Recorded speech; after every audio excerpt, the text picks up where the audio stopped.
We are ready to get started. Y'all doing okay tonight? So we have a good crowd. Okay, but now here's the thing. Over here to my right and to your left, we have coffee and some snacks for you. And that's because God has a plan for your life. So seriously, help yourself and go get it. This is a really laid back thing, but it's also a really fun thing to do. We only do this every now and again, and we have the privilege of bringing in some people that really are top notch. And so if you've never been here before, to consider this, so let me fill you on how we do it. So initially, I go back and forth with whoever our guest is, and tonight our guest is Dr. Ben Blackwell, who's a professor at Houston Baptist University. We have any Houston Baptist grads out there tonight? Dogs up, right? So he's a professor at Houston Baptist University.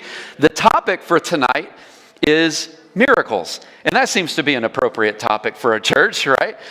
Now, if you look behind me and up on the screen, here's what you'll see. I need you to get your phone and go to menti.com. Now, for those of you that have been here before, you know what we do. But I need you to go to menti.com. And after you go to menti.com, I need you to put in the code 72110755. Now, here's what that will do for you. That will put all of you on the same page. And while Dr. Blackwell, is that if I call you Ben? Yeah, I mean, I go by Jeremy too. So, well, the only person I make call me Dr. Blackwell is my wife. So, I need to try that. I haven't.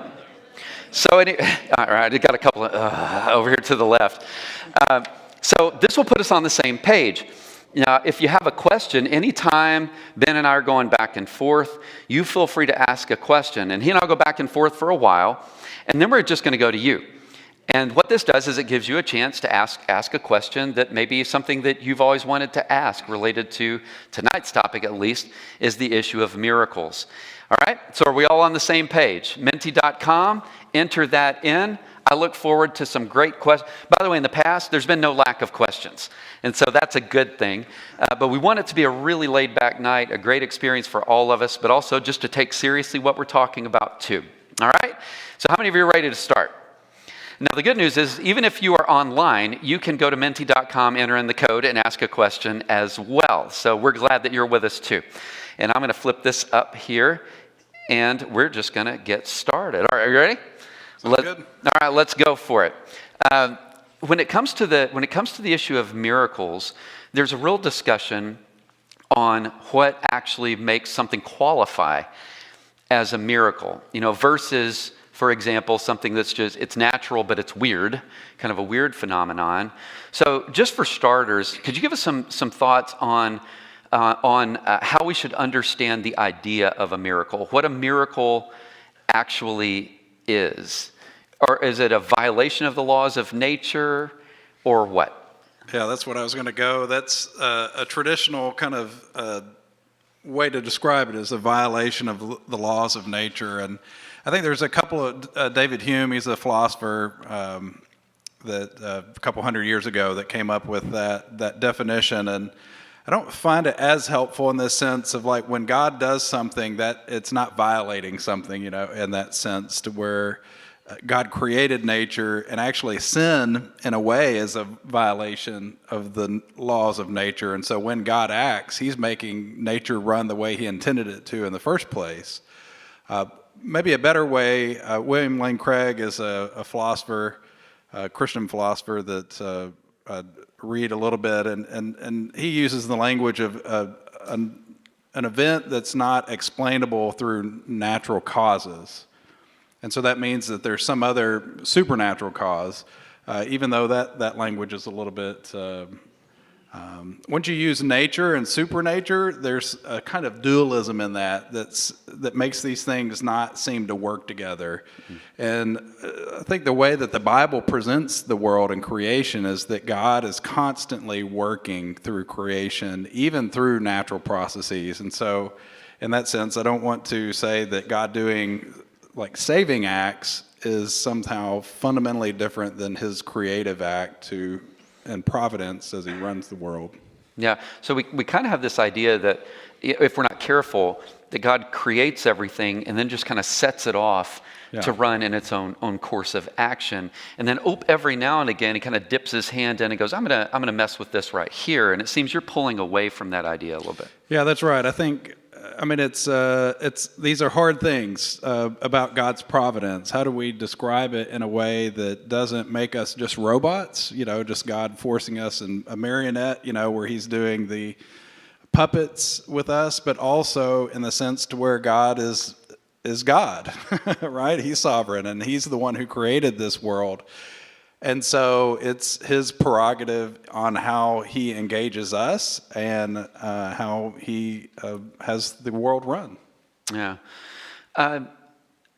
If you look in Scripture, one of the questions that has always kind of made my mind pop a little bit, maybe some of you would feel the same way, is like you look in the narrative in Luke chapter 4, Jesus is in Capernaum, and it says that He healed all the sick people who were brought to Him in Capernaum. And then it says He leaves and He goes to a solitary place, which you see Jesus doing that all the time. He ministers, and then He goes to a solitary place, which means He's introverted, right? That was a joke. But here's the thing, and as I looked back in Luke chapter 4, and it's a question that I know that I've had, is the people in Capernaum begged Him to stay. Now, if you look at a number of New Testament scholars, what they would say is, well, He healed all the people that came to Him for that day. But you have this whole other group that's like coming to Him and saying, no, stick around. And presumably because they haven't been healed yet. And so the question comes up, and I know that this is probably one that some of you have wondered before. Why does He heal some people and other people just kind of seem to be left out? Yeah, we're back to this question of providence and the problem of evil, which I know that you can speak to much more astutely than I, but why does God allow evil to happen in the first place and seems to address it at times overtly, but then other times allows it to happen? And, one of the things as we're reading the Bible, it's a very hard thing not to read it in terms of our situation, but we're talking about a world that doesn't have penicillin, right? That like maybe a splinter in your foot might actually kill you because you get an infection in it and things like this, and so physical illness today we tend to think of it as cancer, major heart issues. The range of issues and their severity of some of these smaller things are much more prevalent. And so I think of, I suppose it would be our parents' generation of the people in here, when penicillin was introduced. I mean, it's only been in the United States, 50, 100 years? 1940s, 50s? Is that right? Anybody remember when penicillin was injected into you the first time? Yeah, it was right before World War II. All right. So, but all that's to say is like healing then plays a much larger role in human flourishing and what God, changes there. And all that's to say, so your question is it's a good academic thing is to divert to something that you know about rather than the question they're asking you about. But it's hard to know. I mean, of course, one passage says that Jesus went to an area and they didn't have faith, and so that's why He didn't heal them. And so I do think part of this question of why don't we see more miracles today is that I don't think we ask. We don't, but at the same time, I don't think that's the primary cause either, right? I mean, it's a give and take there. And so I think of it like, so I've been married for 20, 25 years now. It's like in any relationship, there's a give and take. Things don't happen the same way every day, right? There are some patterns that we have in our relationship, and some things that if I don't express verbally, or maybe even better, if she doesn't express verbally, because I'm classic for not getting hints, right? So if she does not tell me directly, then I'll miss it. But other things I know to do otherwise, and so part of when we engage God around these issues, we talk about providence or these other issues, we don't want God to be like a computer algorithm. And if you punch in the right number, then certain things are going to come out. he is a living person, right? And we're engaging, and of course, he's the only infinite person that we ever engage. So it's hard to comprehend exactly what his infinite foreknowledge looks like and how that impacts the way he engages us here and now in our time. But I think it's those complexities that draw into that, why some are healed and others are not. Yeah. I've wondered, sometimes you think of the raising of Lazarus, for example, whether you want to call that a resuscitation or resurrection. I know that some people will kind of go back and forth on that, but certainly he gives life to where there was death. And then I also think about this with poor Lazarus, so that brother got to die again, right? So even though he's raised up, he gets to go through whatever the experience was that brought him back to death again, right? But when it comes to the issue of miracles, we do naturally ask that question: why have some been portioned for this and others have not? Craig Keener has a couple of volumes on miracles, and he has a new one that came out in October on modern day miracle reports, or I think it's called The Supernatural Work of God in the Modern World. And you have people that are literally being healed at the moment of prayer. They come in and they're very, very sick with cancer, and within 24 hours, they're absolutely cancer-free. And there wasn't like going to the doctor. It's not like, and they found something that night, right? It's they go in and they find that there's no cancer in their body at all. And I find those stories to be really interesting, part of which is because, and maybe this is just the way I'm cut, I like it that there's some documentation to it, right? You see the doctors, they're saying, boy, something really odd has happened here. Or maybe go to the language of spontaneous remission, which is basically a way of saying we have no idea what happened here, right? And I don't know if that's a punt on the possibility of a miracle or what, but it is a natural question that we would ask: why do some people benefit from the miraculous work of God, whereas some others simply do not? But I think it brings up another point about the nature of the miraculous, and see if you agree with me here. When I think about the miraculous, one of the things that I think is by definition, God's not going to be handing this stuff out like candy, right? So if you show up at Friday at 7, we're just going to dole these things out to you, right? And it's because that's what you want. And instead, you see that Jesus sometimes heals, and then for the most part, it seems that what people are going through, well, frankly, they go through it. And even when Paul talks about 3 times I prayed for God to remove the thorn in the flesh, and 3 times God said no to me, it should, and so I'm all leading up to a question here. Should this set our expectations a little bit to where if Paul hears no from God 3 times, that maybe our expectations should be set a little bit differently? Is that fair? Yeah, so I think importantly in the first place, Paul is asking, right? So yeah, he thinks, it's not, he doesn't just put up with it. He does think that God might intervene. But yeah, I think if Paul's being told no, as James says, the prayer of a righteous man avails much, and so I think Paul would fit in that righteous category, as with, and so in that sense, if we both have the opportunity and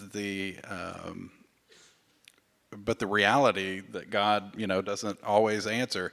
A friend of mine that teaches with me, Jason Maston, has talked to me about that passage in 2 Corinthians where all of God's answer is always yes and amen.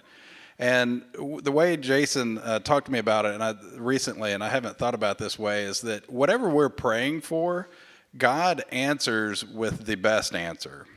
And so in that sense, it's always yes, but it may not be the thing that I'm asking for. And so he does respond to the prayer, just not always in the way that we anticipate. And I think that passage is in 2 Corinthians chapter 1, I believe, where that is. And even Paul, even right before that passage, he says, I despaired even to the point of death. Right? So clearly Paul was going through great forms of suffering, and of course then comes back and Chapter 4 to talk about how we carry around the death of Christ in our bodies so that his life may be revealed. And then also in chapter 12 where he talks about the thorn in the flesh. And so this idea of suffering isn't antithetical to God's glory and even to the life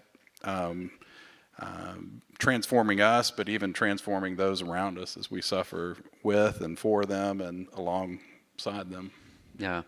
No, to be clear, when he says, 3 times I prayed for the removal of this thorn, the scholars will agree it's some physical affliction, right? It's not, some would say, well, he's got some sin in his life, and that doesn't seem to be it.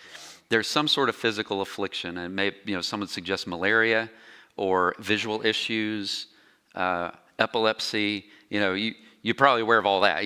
There are theories out there as to what it is, but Paul was actually, when he was talking to the Lord, he was saying, this is actually hindering the work you've asked me to do. And so I'm asking you to remove this from me. And God's response was, well, I'm not going to do that, but I'll give you grace instead.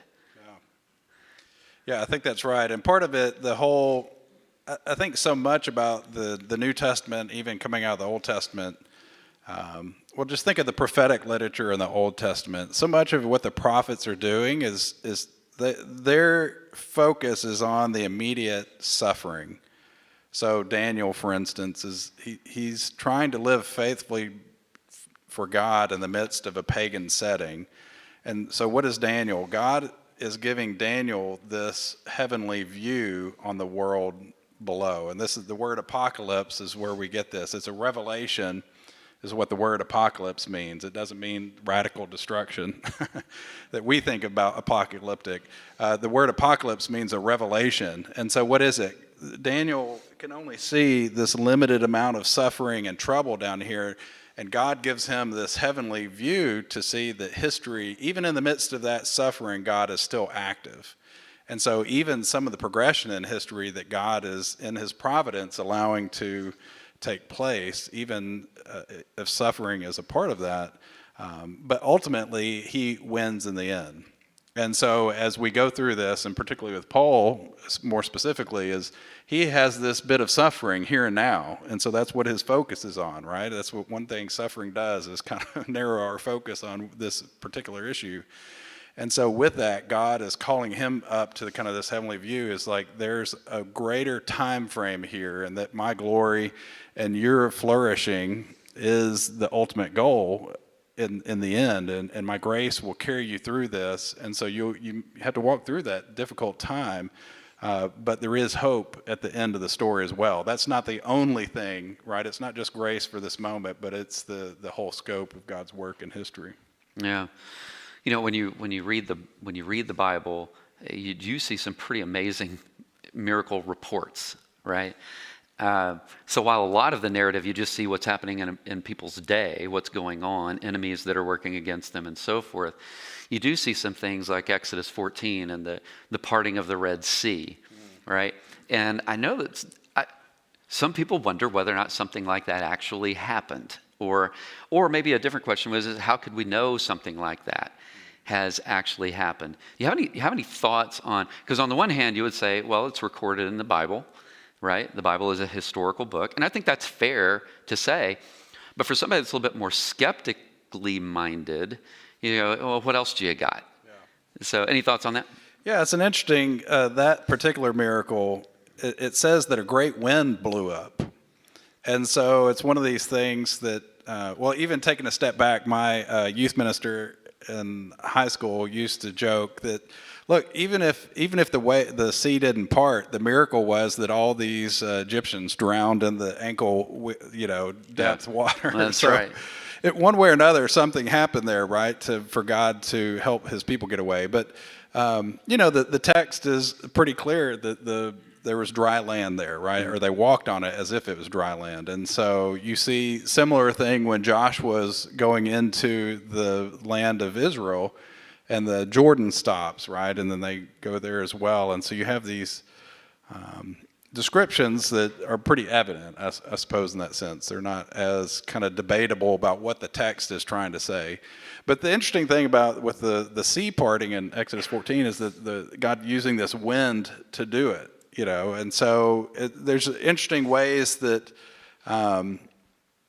that God acts, right? So think about Jesus healing somebody by putting mud on his eyes, and then other times he just speaks a word of healing.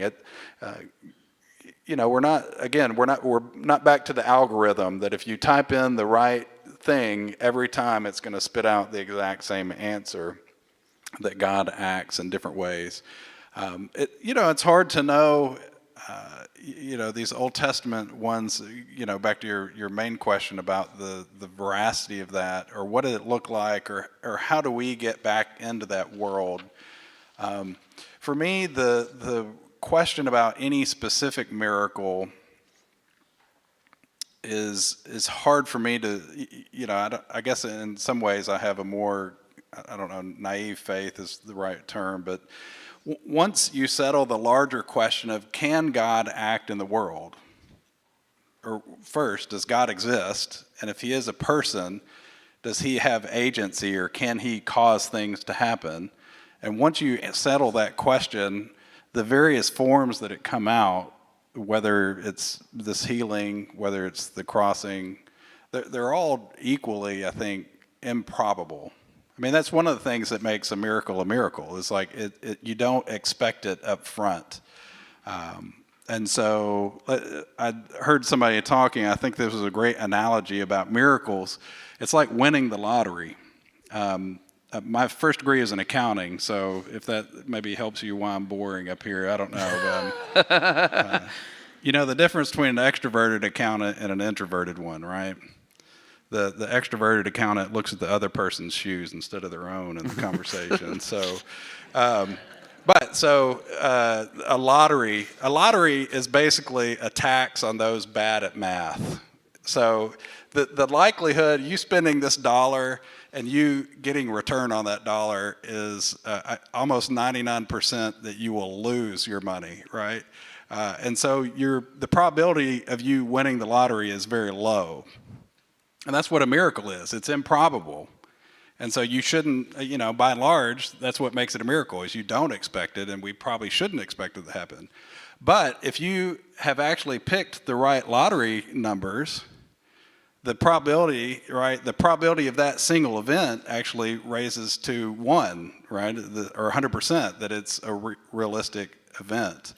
And so in this sense, when we talk about God, miracles and these other things, by and large, we expect the world to run in normal patterns. And this is what science and math and these other things help us to talk in terms of. But the laws of nature in that sense are not prescriptive. They don't force things to happen. So I have a pencil here. If I drop this, right, the laws of nature tell us that gravity is going to pull that. But if somebody reached down and grabbed it while it's falling down, they didn't break the laws of nature. They intervened, and there was extra causation there. And so in that sense, that's what a miracle is God's extra causation. And it's improbable in many of these instances that something will happen, but if there is extra causation, so if God is living and active and he steps in to do this, then that it didn't expect, right? Yeah. You ask a person if they can walk on water, right? We're talking about normal water, not frozen water, all right? Freeze it, and that's low-hanging fruit. But what if we're talking about, actual like pool water? And this was because of some dialogues that he had with Bart Ehrman up at the University of North Carolina, right? Well, the interesting thing that Mike pointed out was he says, Bart, what you've done is you've kind of ruled out the point that was meant to be discussed to begin with, which is, can a person normally walk on the top of just good old pool water? And the answer is, well, on their own, the answer is not at all. So if I got home and I said, hey, Avery, which is my oldest, hey, Avery, I want you to go walk across the pool, right? The odds are pretty high that Avery's going to hit the water and she's going to drop, right? However, what if I'm actually holding her hands and she's walking across the top of the water? Now, that's a simple illustration of making a point. There was an extra agency that had a power that made that a possibility, right? And for me, especially when it comes to the topic of miracles, one of the things I always try to say is, look, on the front end, let's just say that they're at least possible, right? Even if we want to debate whether or not this is a miracle, we have to be open to the possibility on the front end that it might actually be. Otherwise, there's nothing to talk about. You've already ruled out the very possibility at the beginning, and especially when we've made biblically we have the conviction that that these are all things equal, these things are somewhat rare, right? That God doesn't hand these things out all the time. So when people say, well, why doesn't it happen all the time? It's because we were already committed to the belief that God doesn't. And in large part because of something that you brought up. There's great benefit to the laws of nature, generally speaking, operating exactly as they do. I mean, imagine that you wake up one morning and all of a sudden that there was absolutely no regularity to the way that the laws of nature worked. It would make your daily operations basically completely impossible, right? Am I going to walk out and then fly up in the air? Well, you don't know. What day of the week is it, right? And they're good benefits to those kinds of law-like regularities. However, and this is how, as I was doing some research some years ago for a class that I taught at Southeastern Seminary called Miracles and the Resurrection, what it is that you do get, at least in some of these miracle reports, is, for lack of better words, you get a snapshot of the way that the kingdom of God is going to be. When Paul talks about the resurrection, he says your body has two properties it didn't have before. It's incorruptible and it's imperishable. By the way, that's a great thing, right? No more sickness, and especially in a pandemic. I mean, count us in. Count us in for that. But it inherits something that it didn't have before, right? Yeah. So I don't know if that adds on to what you were saying and helps at all, but... Yeah, I think in this sense of, when we're going back to the idea of causation and what happens here, what are other forms of causation that are not necessarily physically or naturally explicable? We can talk, I know you're doing a series on the demonic, right, in the Bible. And so there's these agents or causal figures in the Bible. So we're talking about miracles in the sense of the positive sense of God intervening. That there are other positive, negative things that the demonic creates.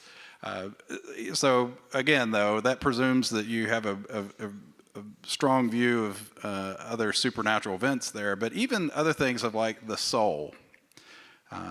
Can the immaterial aspect of us impact and change the material aspect, what we do and think? And so, or does the soul survive the death of the body? These are other things to where we talk about like this interaction between immaterial or spiritual realities, maybe is a term we can use, that also impacts these natural realities. And so conceptually, it's we see this in different places. Of course, in modern American culture, there's a uptick, I think, in ghost interest, the paranormal. And so as we think about these things, that's just another way of these spiritual realities engaging the physical world. Of course, in the outside the church, we see this through tarot cards and other forms of divination. Yeah, what's the right word? I'm trying to think of what is this psychopathy. Psychics. They're not psychopaths. I couldn't think of the right word. But in this sense of like, we tend to default to this idea that science alone runs things and explains everything. But actually, the common person, the average American, is constantly defaulting to these control mechanisms, or how can I look behind this normal? So through psychics or divination. What's the right word? What's the right word? What do psychics give you? They give you your reading, your Are you talking about your fortune telling, stuff like that, but these things, or seances, I mean, it may surprise you if you asked the average person. Now, a lot of people won't, some people are embarrassed to talk about it. Others, like this is a way that they navigate life, the complexities there. But it tells us that it's not just this scientific worldview.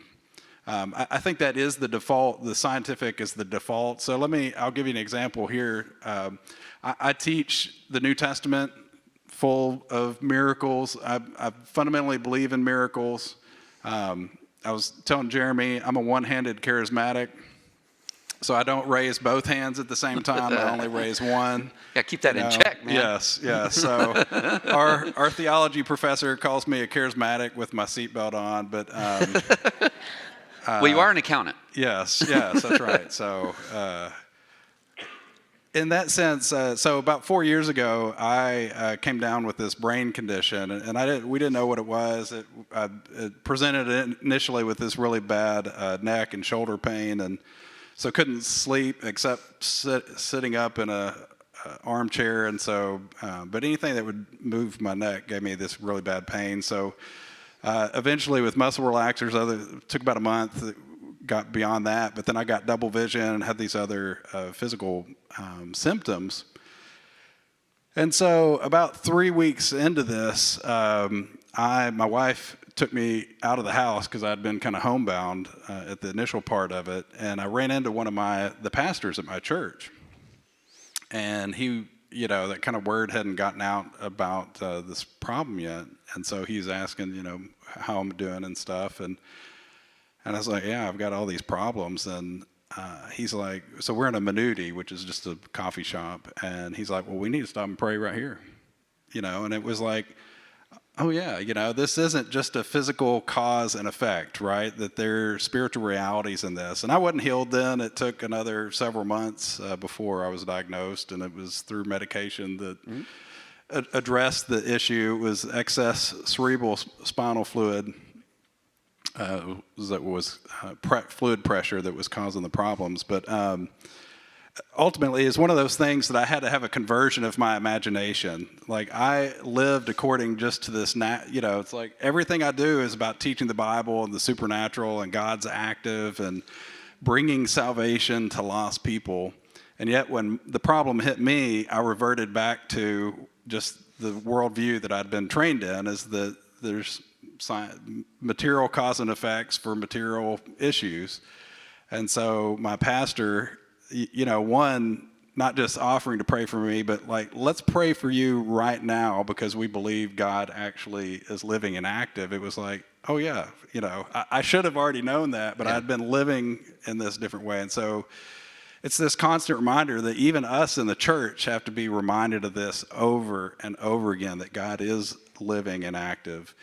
And again, it doesn't mean he didn't appear to use any miraculous means to resolve this sickness I had, but at the same time, he healed a mental sickness that I had, in the sense of I didn't trust him, or I'd lived, my worldview was misshapen or misformed, and that it was set right through my pastor's action. Yeah. So let's be fair. There are some things that happen that maybe it's fair to be skeptical, right? So I'll give you an example. It's not miraculous. It'd be more of like a religious experience. So as I'm in New Orleans, and I'm a professor in New Orleans, I'm pastoring a church there. It was a Wednesday evening. We're outside cooking. This is post-Katrina, so people were hungry. So I'm outside cooking on the grill, and with a couple other guys. And this guy walks up and was just visiting with us, and starts to tell me this story. By the way, this is the great irony of it, is I just taught earlier that day at the seminary about religious experiences, right?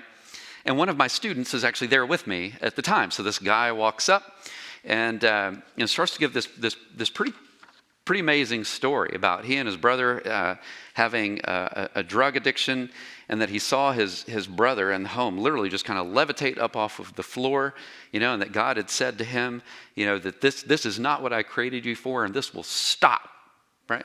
That's a pretty good story, right? And so I remember him telling me that. Now, I'm staying outside of the church, and I'm trying to flip burgers because I got people to feed. Here was the catch. I could smell that guy before he ever got to me.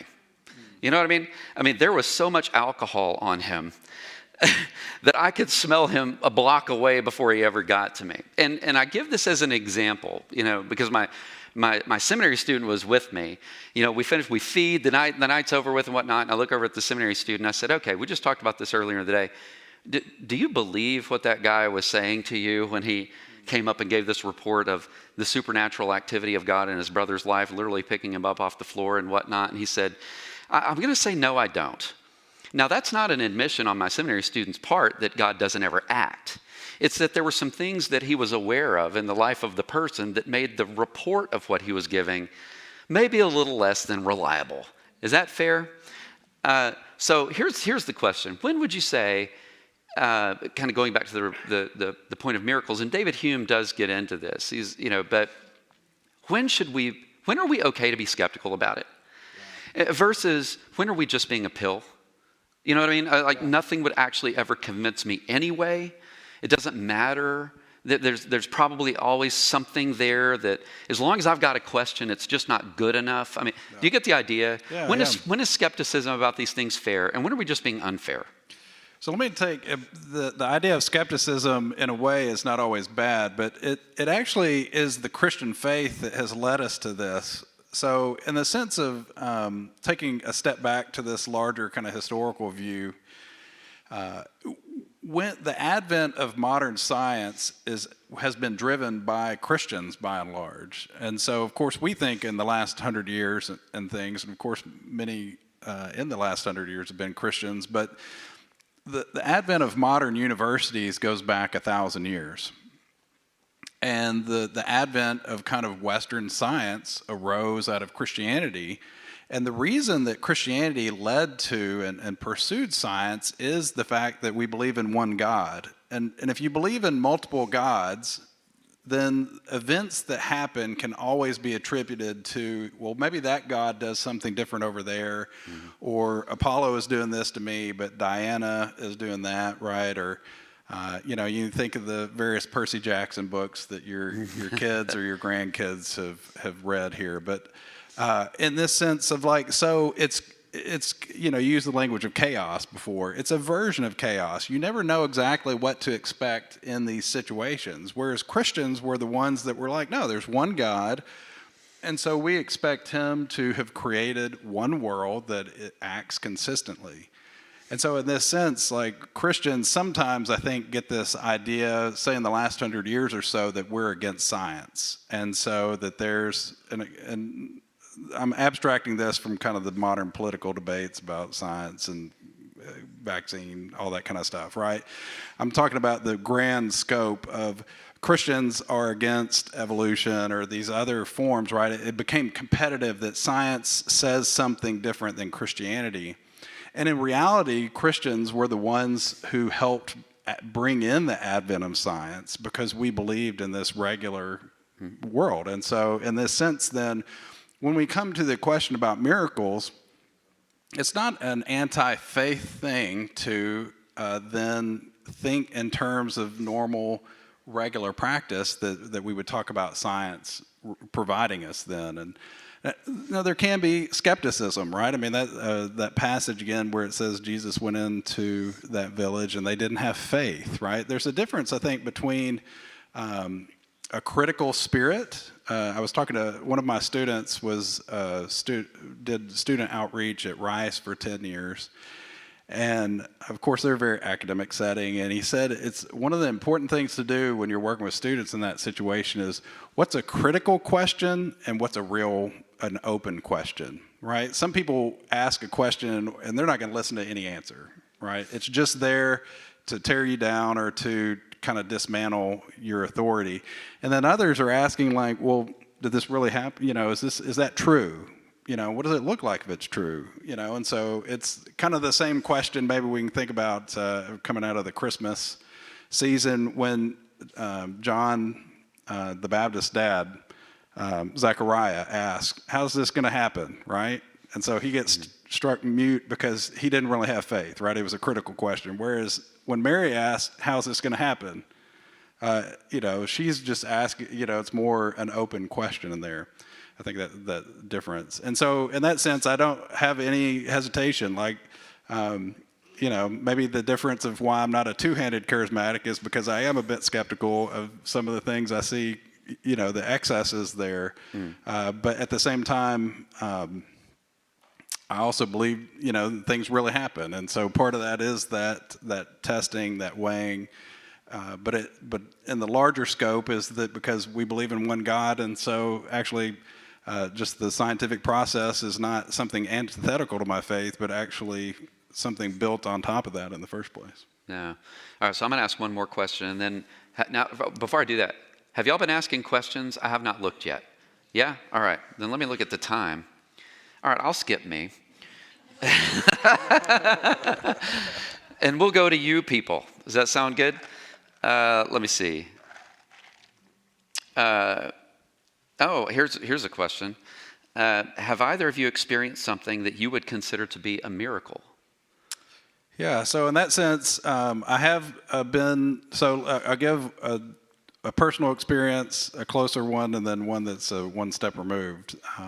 I have prayed when I was in high school. This is the one that comes immediately to mind. A friend of mine had an eye condition that had been giving her trouble for a while, and got a pretty serious prognosis from the doctor about it. And just the group of us in the high school, about 4 or 5 of us, went to her house and prayed for her.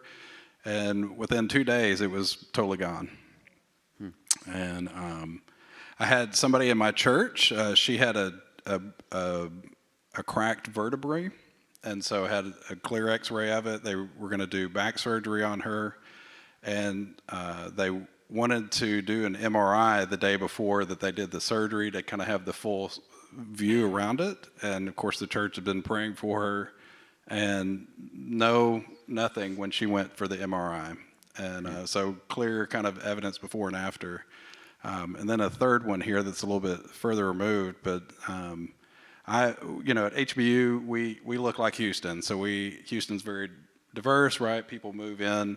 I was teaching a class on theology to freshmen, so usually I asked, has anybody ever had a miracle? And usually it's, got this really nice parking spot, when I was driving around, these kind of things.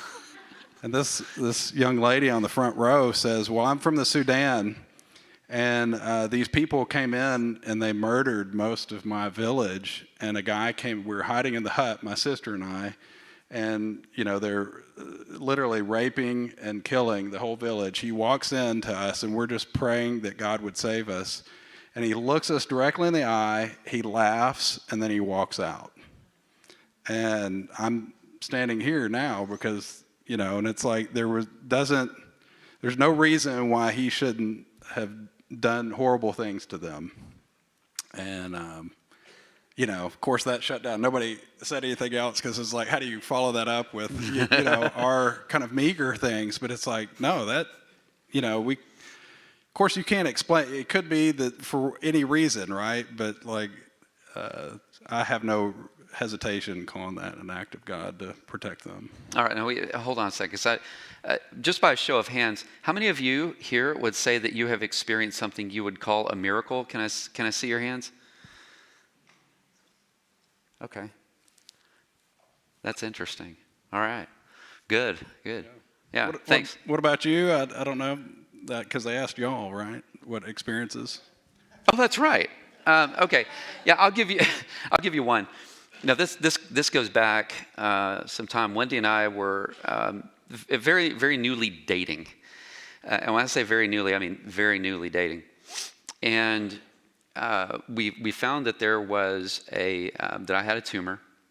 I was going into the doctor. And I remember talking to her, and I said, hey, you know what? We're only a couple of weeks into this relationship, and you didn't sign up for this. And so it's perfectly fine. I mean, no fault. I'm not going to hold it against you if you step out, because I'm afraid that this is about to get messy, right? And so went to the doctor several more times, right? And it was interesting because I remember my dad went back with me this time. I was at this time at the urologist, and they were putting some scans up. And what was interesting was you could see on the previous scans, you could see a mass, and it looked just like a mass. But on the newest scan that they had taken the time I'd visited before, it was a hollow shell. So it was still somewhat present. It's just that it wasn't solid anymore. It was completely hollowed out. And I remember him talking about this and a couple other doctors looking at it. And you can kind of get the feel of the doctor that you have in the room with you, right? Because they're all looking at it and going, I don't know what to make out of this. I mean, this is just the strangest thing, right? And then one of the doctors goes, well, God will do whatever God wants to do, and literally walked out of the room. Right? And so you kind of go, well, one of these guys is not like the others, right? So I would share that one for sure. Y'all, how many of you would think something like that would count? I mean, it was hollowed out. I mean, they were looking at it going, I don't know what to make out of that, but there it was. All right, we're going to move on in the interest of time, all right? Now, you feel free to keep popping the questions, but here's one. I think this is an interesting one. Can Satan or demons perform miracles? They certainly can do, it seems they can certainly do other supernatural things, but I think the question that's being asked, can Satan and or demons perform miracles? Good question. What do you think? Yeah, I mean, I think of Exodus, right? I mean, the magicians there, it seems that they weren't doing just optical tricks, illusions, right? It seems that there are these, powers, and it's not exactly clear what the passages in Revelation talk about the beast and their prophets and things like that, but that they would be able to even raise people from the dead. It talks about things like that, and so I would think, and I think it goes into this thing of like, what does it look like when a spiritual entity or reality engages the physical world? It's hard for us to comprehend I don't know what that looks like or the mechanics of it, but it seems like that's the case. So biblically speaking, you have to at least be open to the possibility that something that's happening that would be what we would describe as supernatural might not necessarily be coming from God. Is that what you're saying? Yeah, I think it's one of the things that for sure. Okay. And you see this like with the psychic readings and things, like even who is it? Saul, right, goes to the witch of Endor, right, and Samuel comes back up, and so you have these experiences that may, look positive or spiritual, but not. And so we see this all the time. Just the use of religious language doesn't mean that it's spiritual. And I can go into that, but I'll leave it there. Yeah, and just to tag along, if you look in Scripture and it talks about the miraculous, there are a couple of words that are always associated with this act.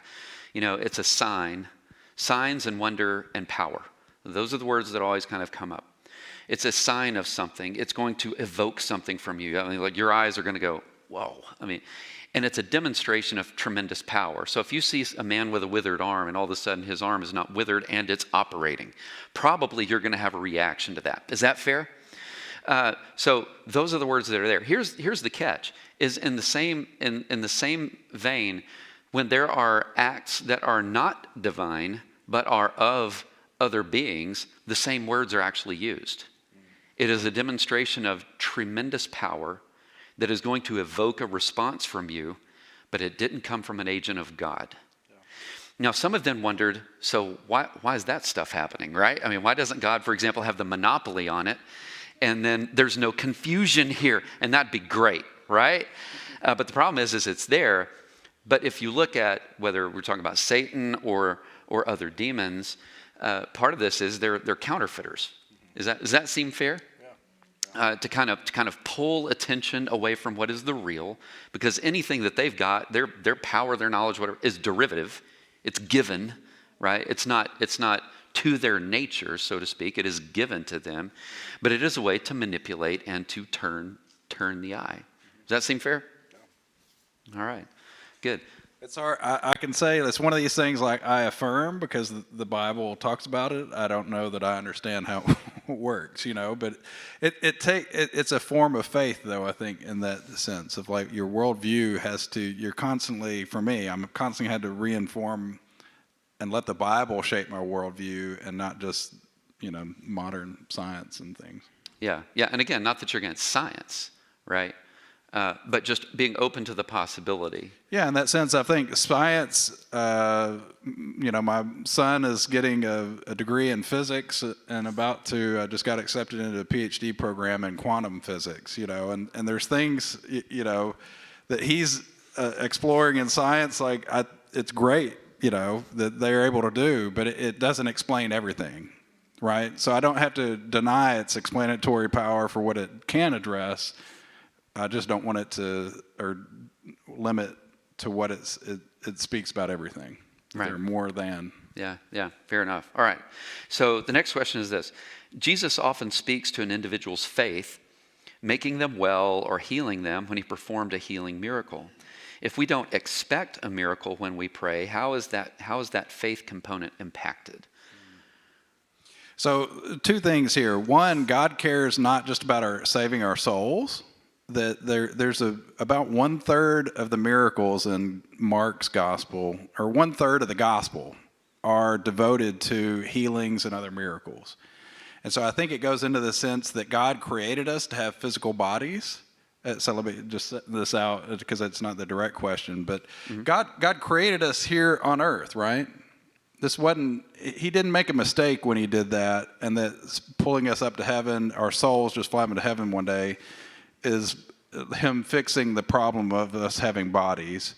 The problem that we had is that we sinned, and so both our soul and our body are corrupted. And so the resurrection of Jesus' own body shows that our bodies too will be healed, right? And so we'll have those properties of immortality and imperishability. And so that heaven and earth come together. That's what Revelation talks about. So it's not just that we leave this body.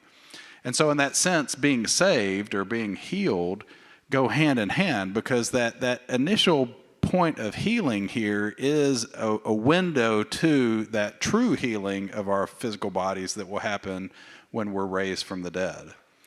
Do you get that? And so we're both transformed in our soul and our mind, our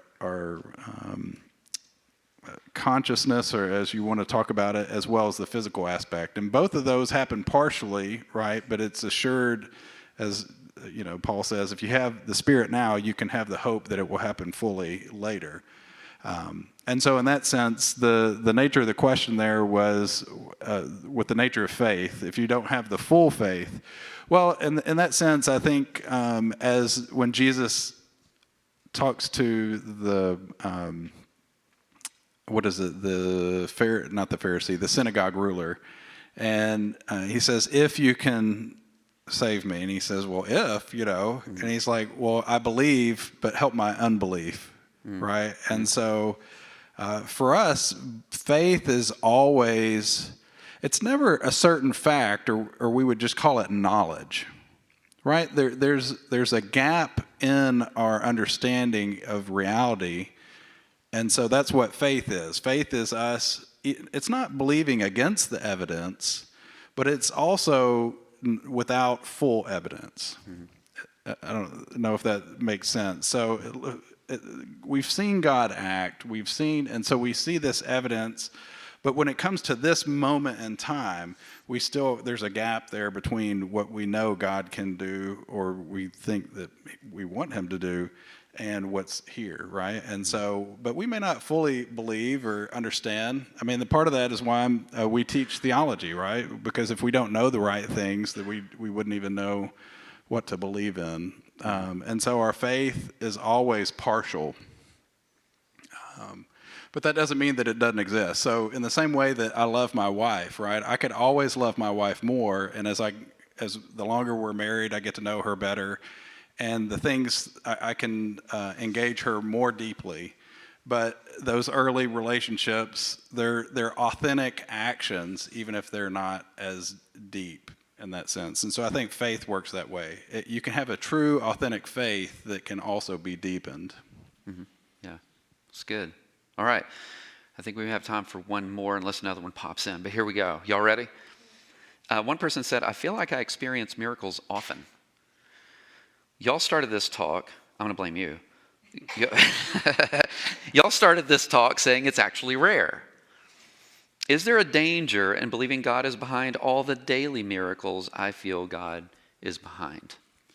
Yeah, so I think they're less rare than we think they are. And so if you go to other parts of the world, so Asia, Africa, Latin America, where there are more Christians there, right, than here in the U.S., they articulate experiences like this more often than we do. I think they feel the need more, right? As the more your income goes up, you tend to pray and talk about miracles, and as your education level goes up, you tend to pray, and and so these are good things, I think. The higher standard of living, higher education, but it also comes with a burden, right, with that. But so I would say that's why I think the miracles were essential to Jesus's preaching of the gospel. So if you look at Luke chapter 4, he says, the Spirit's anointed me to preach good news to the poor, to give sight to the blind, this kind of thing, when he quotes Isaiah 61. In Luke chapter 7, John the Baptist is in prison. And he's like, hey, you said you're the one to come and you had set the prisoners free, right? So there's this implicit question, and John the Baptist is like, are you the one, right? Mm-hmm. And so what does it say? Jesus healed the sick. He gave sight to the blind. The gospel was preached. And Jesus said, now go back and tell John what you saw here. So what he's saying is like, these things are my calling, my messianic calling card. This is how you know I'm the Messiah, is because I'm doing this miraculous stuff. In Luke chapter 9, he tells the disciples, the 12 apostles, to go out and preach and heal. And then he tells the 72 to go out and preach the kingdom and heal. And so for me, I think that that we should regularly, maybe not on the daily, maybe even the weekly, but it shouldn't surprise us when we see God act. This was one of the things that when I was growing up, we had a prayer meeting on Wednesday night, which really wasn't a prayer meeting. It was just another Bible study that we had this list of people we'd pray for. We would have been more surprised if somebody came off the prayer list, than anything else, because we didn't really expect God to do anything. And I think that's the problem we get into as Christians. It's like these miracles are too fundamental to Jesus' ministry and what he describes as the kingdom of God. And so we do ourselves a disservice, I think, to ignore that. Now, it doesn't mean that everything will be healed and be great, because Jesus also says, if you're going to be my disciple, you have to take up your cross and follow me. And so death and suffering in and for the kingdom, like these are these two kind of tensions of God's healing as power, but also that power through weakness as well. And so these are the two things that we're constantly dealing with. And so I think as much as we should probably expect to see suffering more than we do, we should also expect to see God act as we pray. All right, so here's the thing, because we're running out of time. Let's do one more. Does that sound good? All right, here it is. Do you believe that angels still visit the earth and carry out miraculous actions on God's behalf? Yeah, the whole reason for angels are odd to me, because I think God's omnipotent. He could, it doesn't even have to snap his fingers. He could just speak it into being. And yet the Bible speaks about angels, more so in the New Testament than the Old. But I don't see any reason if angels, I guess, are described in the New Testament, and even Daniel speaks of angels, and they're angels in Revelation. We're in that midpoint between them. I don't see any reason why I would think that they would not be active here. What they look like, what that looks like, you see, I think, echoes of this maybe like in Catholic theology, where they pray to the saints to invoked and act here. And so what I see in the New Testament is not that we would invoke angels to come. We still pray for God to be the active one who does that. But how he does that, if he uses angelic beings to do his will, of course, that's his prerogative. And that is part of this worldview. Is if demons are active, I don't know why angels wouldn't be either. Yeah, and we would also have the problem of recognizing it, though, right? Be careful how you behave in the company of strangers, for many have entertained angels and been unaware, right? So like the experience is done, and y'all didn't know what was happening right in front of you. So good. All right. Okay, so here's the thing. With this, we keep it at least limited in time, and so we're done. We are done. So if y'all give thanks to Dr. Ben Blackwell for being with us tonight. You you had some great questions. Really appreciate it. There's still some more snacks over there. And just as a principle of stewardship, you need to eat it, okay? So help yourself over there to the coffee and the goodies. Visit with one another. I know Dr. Blackwell will be sticking around for just a little bit if you want to come up and maybe ask him another question that's really hard. He enjoys that. All right? Hey, thanks for coming, everybody. Have a great